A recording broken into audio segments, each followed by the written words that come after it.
Hello and welcome to Becoming the Influential Me, the podcast. I am Michelle Chikanda, and today we are going to be talking about things to think about 10 things to think about before you quit your job to start a business. I'm going to be sharing based on my experience because I went from being a full-time employee to running my own business and have reached some level of success in the last 3 years. Okay, so let's dive right in. How did I do it? My story is a little bit jumbled up because I tried lots of different entrepreneurial things. I've always been an entrepreneur. I've always had an entrepreneurial mindset. So I tried lots of things along the way.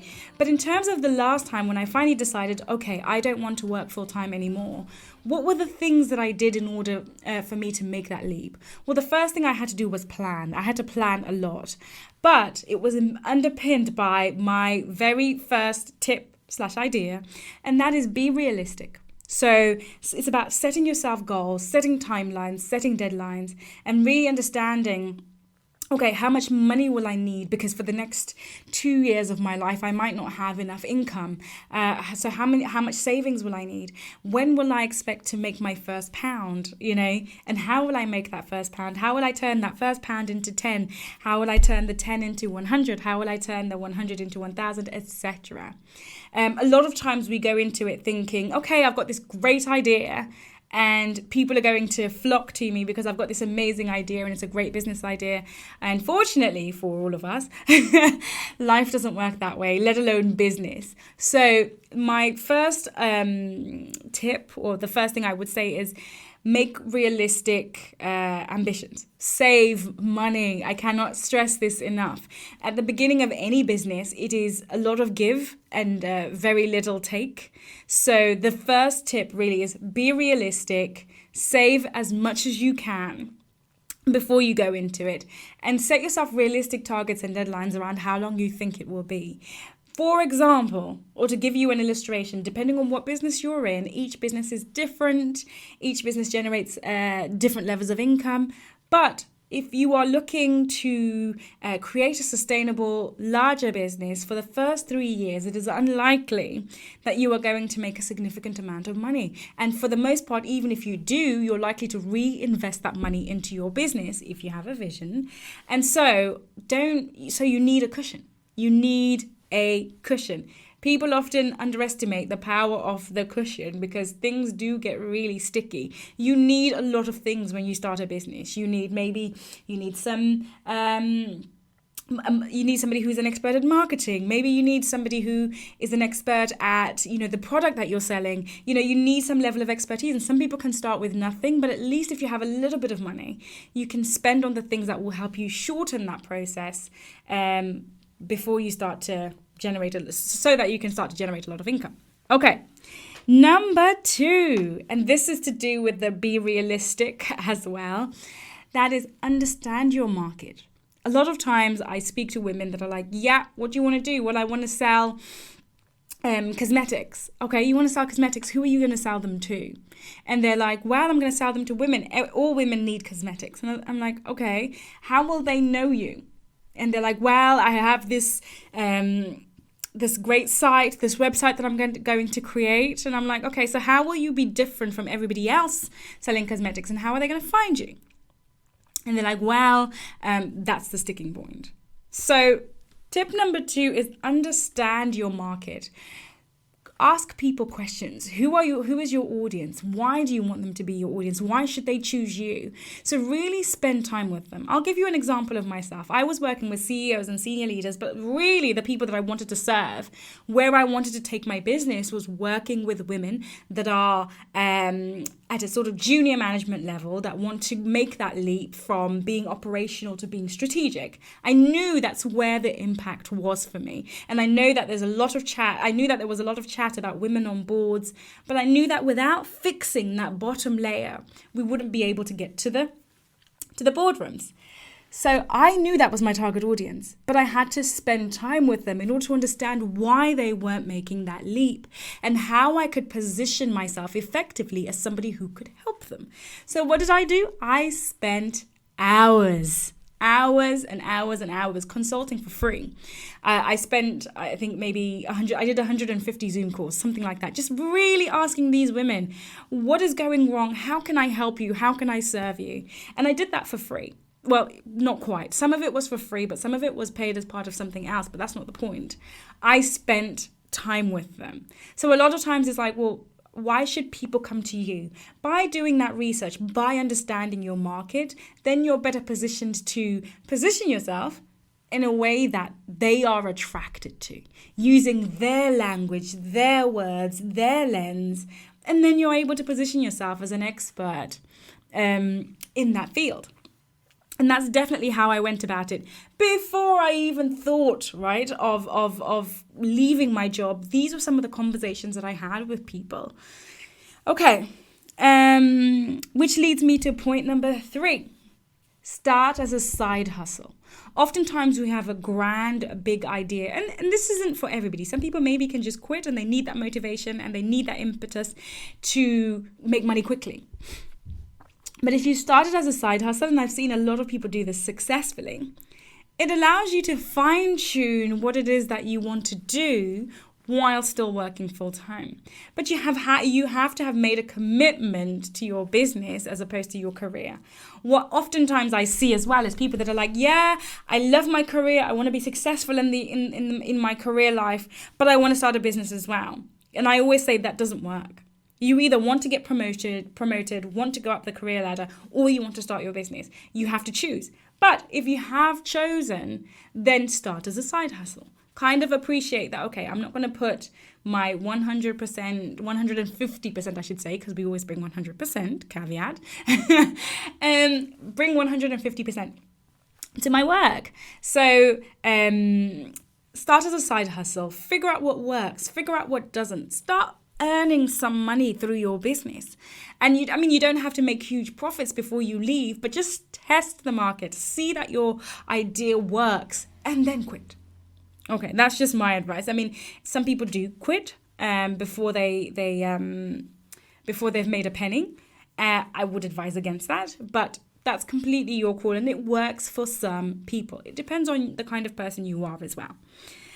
Okay. You're not going to like the next one. The next one is practice consistency. One of the things about running your own business, people think, oh yeah, it's great because I'll have so much more flexibility. With flexibility comes a lack of structure. You don't report into anybody. And sometimes it's easy to fall into the lack of structure and just kind of come out with nothingness. Because there's nobody on your back saying you have to do this, you have to do this, you have to do this. You kind of have to find that motivation from within consistently. Sometimes I'm like, I don't want to show up for work today, but I have to. Why? Because I have to be consistent. If you're not consistent, then your customers' money will also not be consistent. It's that simple. The more consistent you are, the more your client base and your customers will be consistent for you. Also, it's about growing and sustaining a business. And there's a long time where when you are in business, you get very little and you give everything. And it gets exhausting and it's tiring. But it's about pushing past that pain and being consistent, and the results will follow. It's kind of a pay now, get later. That's kind of what it is. In business, it's rarely ever instant gratification, and there are really big highs and there are really low lows, but ultimately it's about you being consistent. I always liken it to, when people say, how is your business going? I'm like, champagne and razor blades, because that's sometimes what it's like. And these are the conversations that people don't always have. It's super high highs. You get a big contract in, or, you suddenly, get an influx of clients and money and everything's great. And then there's times when it's tumbleweed. There's just absolutely nothing. And it's up to you to say, okay, I'm going to get through it. But you have to be consistent. Okay, so the next one is, be really clear who you're serving. There are a lot of great products out there. Whatever you intend on offering is probably super amazing. But if you don't know who it's for and how it serves them, you're never going to make that connection and maximize the potential that your business has. I say this because a lot of times people are vague. Like, for example, the person that wants to sell cosmetics. What kind of cosmetics are they? Are they like luxury, high-end cosmetics for the woman that earns, 7 figures plus? Or are they a teenager? Are they for a teenager and, have to be sort of super drug quality standard? Nothing wrong with Superdrug, by the way. I also buy some stuff from there, don't get me wrong. But what I'm saying is, it's about being clear. Who are you going to serve? And the clearer you are on that, the easier it is for you to connect with them. It's also important for another reason. The clearer you are on who you're serving, the easier it is to get out of bed every morning. I have had periods in my business and in my career where I've had to stop. And when I say stop, I mean emotionally. It's just like, oh my gosh, I'm overwhelmed. But the reason I keep going after that is because of who I serve. The women in my community are forever encouraging me to be more, to think bigger, to deliver more. But it's because I'm clear on who I'm serving. They are clear that I'm serving them. And as a result of that, there's this great connect where it's not just a commercial transaction. That's important. But it's also a motivational piece, They help you get out of bed in the morning. I'm like, oh, I've got to do something amazing for my clients because they need my help. And there we go. Okay, so that's be really clear on who you're serving. A similar thing as before, ask them what they want. Why do they want it? Really spend time with them. They will serve you as much as you serve them, if you're clear. Okay. The next point, I think this is point number 6. This is important. This is a biggie. Because had it not been for these people in my business, I would not have been able to get the numbers that I got in the first or second year. I'd love to tell you that I started my business and I just got it nailed and I had no help and it was amazingly easy and I just grafted and it happened. No, that is so far from the truth. I spent a lot of time, many, many years, not days, not weeks, many, many years with people that had done similar things that to what I'm doing right now. And they gave me advice and they coached me and they counseled me. They helped me to think about things. So the next point, the next idea, the next tip really is ask the people that have been before you what they did, how they are still doing it, and what the pitfalls and the benefits of doing things in a certain way are. We often overlook the fact that experience is the best teacher. And if you can get the experience that other people have gained and use it, you've saved yourself a significant amount of time and tears, might I add, to which I think I should have a whole podcast on the tears involved in running a business, both tears of joy and tears of sheer misery. But yeah, ask mentors, ask people that have been before. If you have nobody that's directly, that you know personally, then read books. I can't stress this enough. Read books, go online, follow people that are doing the work that you would like to do. See what they're doing, right?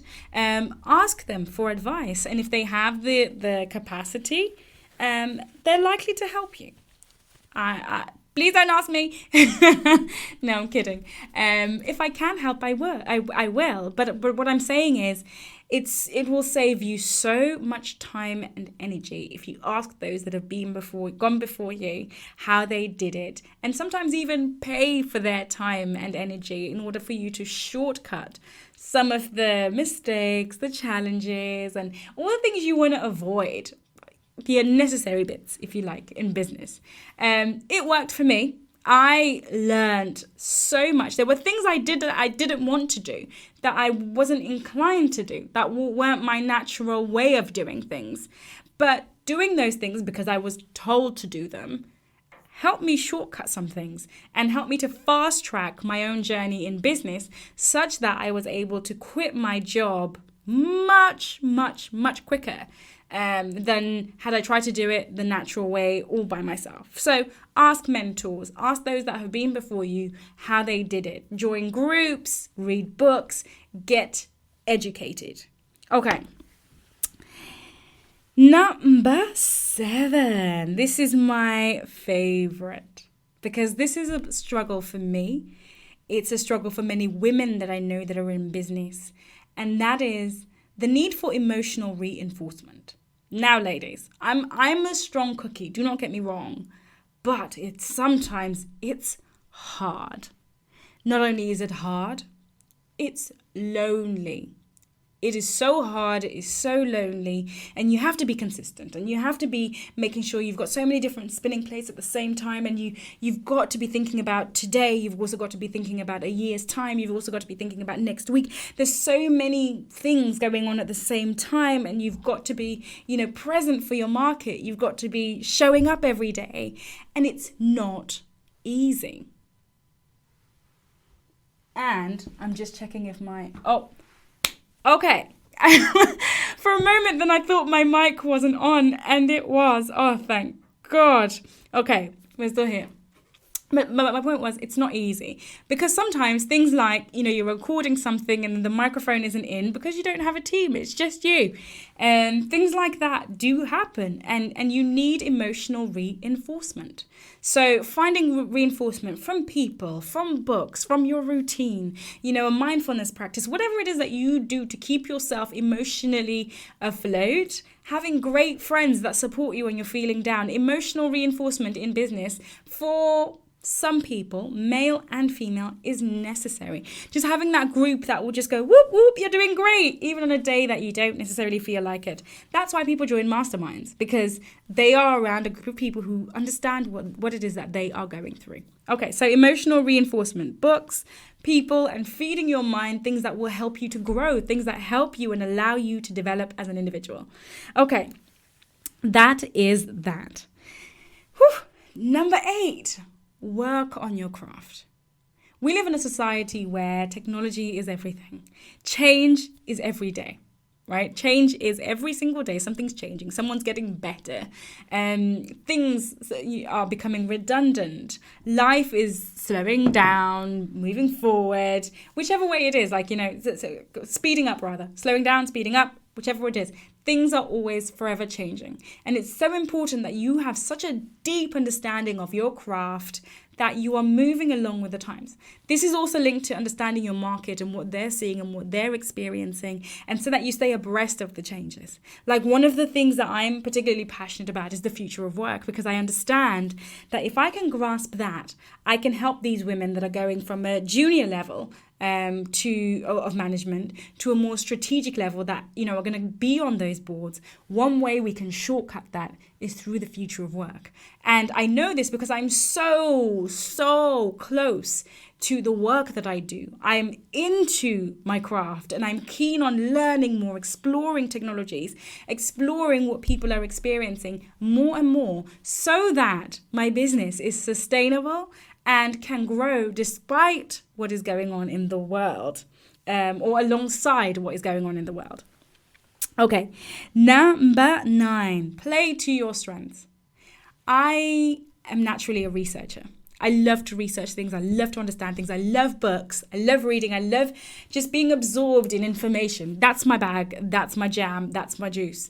And so I play to my strengths. What I do is information oriented. What I deliver is information oriented. How I work is information oriented. I like to keep it fun, and if it gets a little bit dull, let me know. But it's information oriented, so I play to my strengths. Do not try and think you're going to be an expert and a pro and, really deliver amazing results for your clients or create incredible products for your clients consistently, day in, day out for the next 10 years if you don't like what you're doing. Really, it's just about, okay, and how do you like what you do? Usually you like what you're good at. So choose something that works for you, that you find effortless, that you can do with ease, that you can really enjoy, and do that. That's what I say. I say play to your strengths, because then it will be easier. I think it was Kobe Bryant who said, It's easier to wake up in the middle of the night, because that's what he did to train, on the days that you don't want to, if you're doing something that you enjoy. So play to your strengths. Do things that you find are in your striving instincts, that you enjoy, that you find easier than other people would. Okay, there we go. And then finally, this is a big one. This is a really, really big one for me. Forget feelings. I would have liked to use much stronger language, but let's have a conversation for a minute. If you're in a position where you're thinking, I don't know if I want to do, I don't know if I want to be in an environment where I'm managed by somebody else, or where I wait on a certain level of income decided by somebody else, and I'm ready to step out on my own. The number one thing I would tell you is forget your feelings. Because your feelings will always tell you, this is hard, I don't know if I can do this, today I just want to sleep, and all these other things. And your feelings can stop you from actually advancing in the way that you want to. And the thing is, it works both ways. The same feelings that you have whilst you're in employment are the same feelings you're going to experience once you're out, just in a different context. So you have to learn to build that emotional strength. You have to learn to not just do things because you feel like doing them, but do things because you have a bigger and better vision. And sometimes that means staying in your job a little bit longer than you need to and working all the hours that God sends on your side hustle in order to get the bigger benefit. And this is something that you have to do in business. It's about building that muscle. And in order to do that, your emotions have to be in check. One of my things as well on this emotional piece is the self-criticism. Is it good enough? Did they like it? I'm sure they're saying bad things about me behind my back. The negative self-talk over and over and over again. And it's kind of like that has to be managed. Because otherwise, it's difficult for you to show up. And I'll say this because I went through a phase when I first started my business. I felt completely exposed because everything I was doing was not perfect. It was so far from perfect, but I had to get it out there. And I was like, yay, I managed to get it out there. But oh no, people can see all my imperfections. I'm exposed. They know that, that I've only just started, that I'm an amateur and whatever. And in fact, people would tell me, we love that you're vulnerable. We love that your stuff isn't polished, And then I was able to move forward. But those thoughts were sometimes so crippling. And I had to get over that. So this is why I say, if you're going to run your own business, you need a certain level of resilience and emotional strength. Because it is not easy. So I hope I didn't discourage you from starting your own business, because it does have a lot of merit. It's so much fun. It's so rewarding, but it is really hard, which is why I said champagne and razor blades. There's so much to learn. There's so much to push forward. Now, let me say something else. If you want to start your own business, yes, go for it. Do it. If you're just starting your own business because you don't want to work anymore, business is not for you. You work twice as hard in your business than you would in any job. I can promise you that. If you're wanting to quit your job because you think it's easier, forget it. It is not. If you're wanting to quit your job because you think, I'm going to have so much free time, again, not for you. Business is about putting in the hours and actually, grinding when it's inconvenient. I've worked weekends, late nights, times when I was in employment, I could just be at home and chill and have a great weekend. Or I've also not had money. I've gone through a period of at least 2 years where I didn't have as much money as I did when I was employed, for example. So it just is, it's not easy. But at the same time, if you really feel called to it and you're willing to commit to it and see it through and go through all the challenges and come out at the other end, it is amazing. So I've heard. Okay, that is everything from me. If you have any other questions, or something you feel I haven't covered, please do reach out. I really love hearing from you. And the best way to do that is subscribe. If you have not subscribed already, subscribe. Let me know what you think. Comment. I love hearing from you. And it helps me create content that is relevant for you. And that is it from me. I will see you again next time.